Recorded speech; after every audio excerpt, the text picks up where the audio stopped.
जय गुरु जी, शुक्राना गुरु जी, जय गुरु जी संगत जी। आज हम गुरु जी की असीम कृपा से श्री शिव महापुराण की रुद्र संहिता के सती खंड का 21वां अध्याय सुनेंगे। ओम श्री गणेशाय नमः। ओम श्री गणेशाय नमः। गुरुर्ब्रह्मा गुरुर्विष्णु गुरुर्देवो महेश्वरः। गुरुर्ब्रह्मा गुरुर्विष्णु गुरुर्देवो महेश्वरः।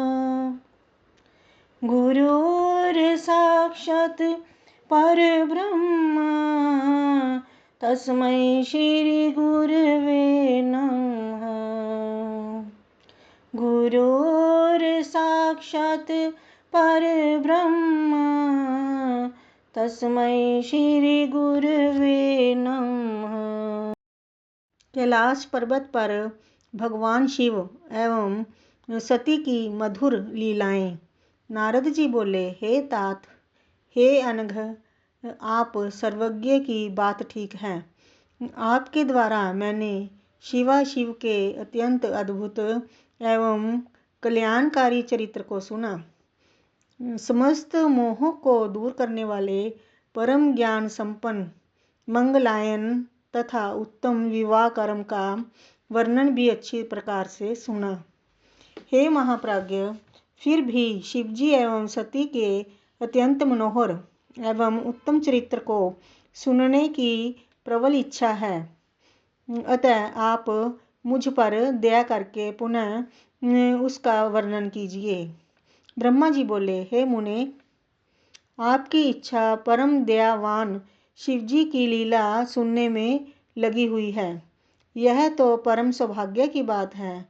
हे सौम्य, जो आपने मुझे शिवजी की लीला का वर्णन करने के लिए बार बार प्रेरित किया है। हे नारद, शिवजी ने दक्ष प्रजापति की कन्या एवं जगजननी देवी सती के साथ विवाह कर उन्हें अपने स्थान पर ले जाकर जो कुछ भी किया उसे अब सुने। हे देव ऋषि, दक्ष से विदा होने के बाद महादेव जी गणों सहित अपने आनंददायक स्थान पर जाकर बड़ी प्रसन्नता के साथ अपने परम प्रिय वाहन नंदीश्वर से उतरे। हे देव ऋषि, इस प्रकार सांसारिक लीला करने में प्रवीण सतीपति सदाशिव यथा योग्य अपने स्थान में प्रवेश कर अत्यंत हर्षित हुए। इन महादेव जी ने सती को प्राप्त कर लेने के उपरांत अपने नंदी आदि समस्त गणों को पर्वत की कंदरा से बाहर भेज दिया। विदा करते हुए उन नंदीश्वर आदि समस्त गणों से करुणा सागर शिवजी लौकिक रीति का अनुसरण करते हुए मधुर वचनों से कहने लगे। महेश बोले, हे गणों, जिस समय मैं आप लोगों का स्मरण करूं, तब आप लोग मेरे स्मरण का आदर करते हुए शीघ्र मेरे पास चले आइए। शिवजी के ऐसा कहने पर महावेगवान महावीर नंदी आदि वे सभी गण अपने अपने स्थान को चले गए।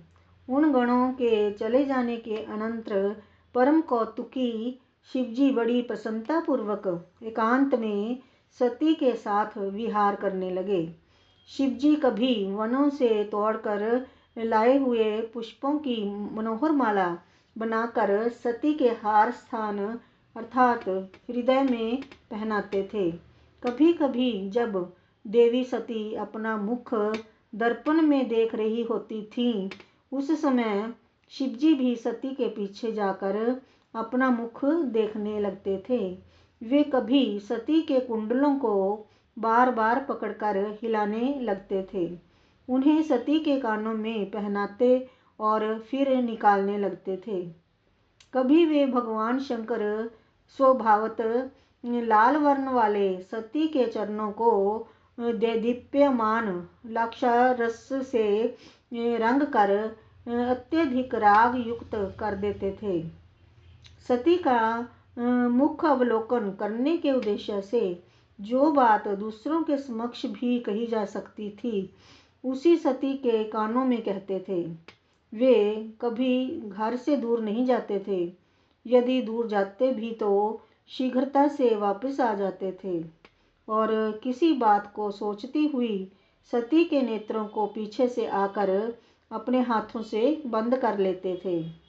कभी वे अपनी माया से छिपकर वहीं जाकर सती का आलिंगन करते तो वे भयभीत होकर अत्यंत चकित होते हुए व्याकुल हो जाती थीं।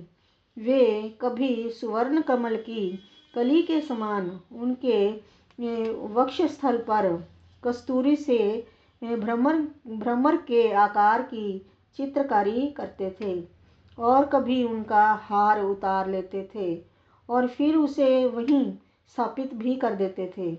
कभी सती के अंग से बाजूबंद कंकन तथा अंगूठी बार बार निकाल कर उसे पुनः उसी स्थान पर पहना दिया करते थे।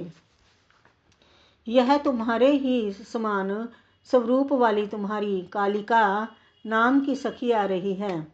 शिवजी द्वारा इस प्रकार के वचनों को सुनकर जब सती उस सखी को देखने के लिए चलती तो शिवजी उनका स्पर्श करने लगते। कभी प्रमथ अधिपति शिव काम के उन्माद से व्यग्र होकर अपनी प्रिया के साथ काम के लिए प्रयास करने लगते थे।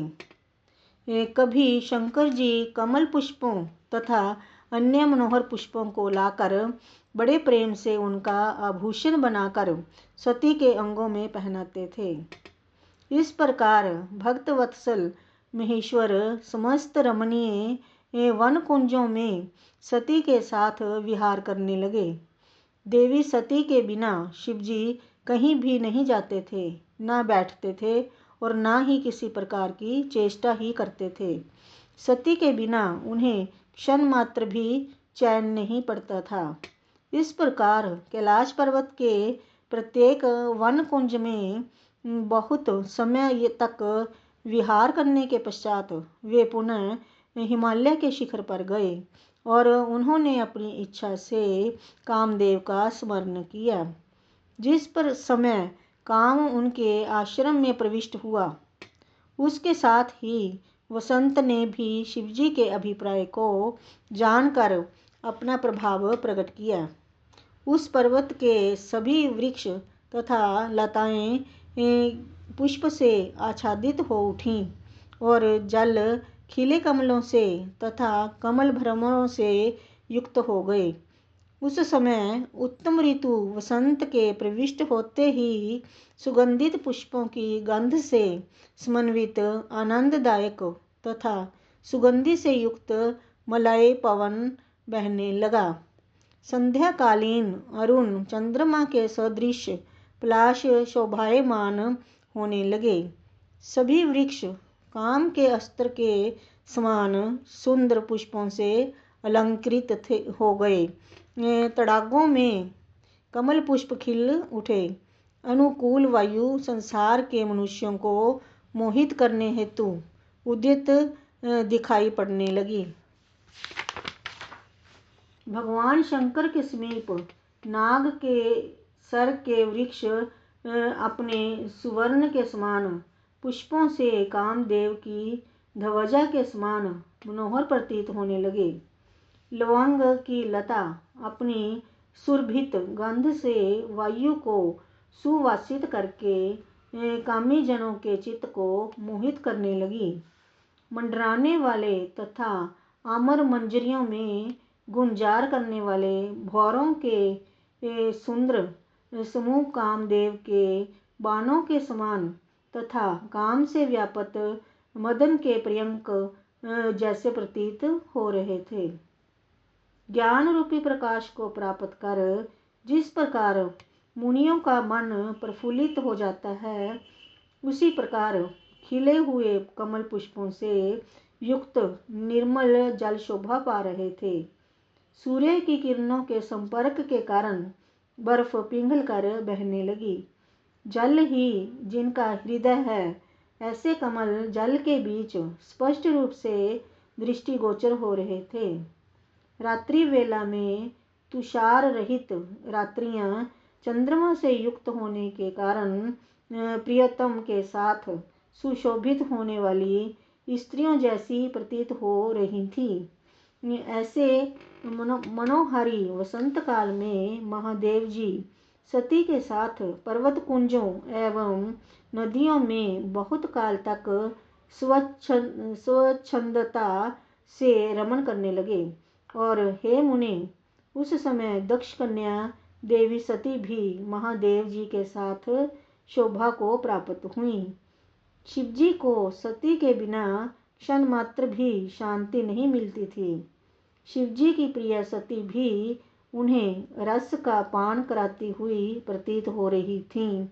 शंकर जी खिले हुए नवीन पुष्पों की अपने हाथ से माला बनाकर सती के अंगों को सुशोभित करते हुए नए नए मंगल कर रहे थे। आलाप, अवलोकन, हास्य और परस्पर संभाषण आदि के द्वारा वे शंभु कभी उन गिरिजा को स्वयं सौत के रूप में भी दिखा देते थे। उन सती के चंद्रमुख का अमृत पान करने में सनद्ध शरीर वाले शिव अपने शरीर की अनेक अवस्थाएं कभी कभी दिखाने लगते थे। वे शिवजी सती के मुख कमल की सुगंधी, उनकी मनोहारी सुंदरता तथा प्रीतिपूर्ण चेष्टाओं में इस प्रकार बंध गए थे जैसे कोई बंधा हुआ हाथी किसी भी प्रकार की चेष्टा करने में अपने को असमर्थ पाता है। इस प्रकार वे महेश्वर हिमालय पर्वत के कुंजों, शिखरों पर और गुफाओं में सती के साथ प्रतिदिन रमण करने लगे। हे सुर ऋषि, इस प्रकार उनके विहार करते हुए देवताओं के वर्ष के अनुसार 25 वर्ष व्यतीत हो गए। इस प्रकार श्री शिव महापुराण के अंतर्गत द्वितीय रुद्र संहिता के द्वितीय सती खंड में सती शिव क्रीड़ा वर्णन नामक 21वां अध्याय पूर्ण हुआ। जय गुरु जी। ओम नमः शिवाय। शिवजी सदा सहाय। ओम नमः शिवाय। गुरुजी सदा सहाय।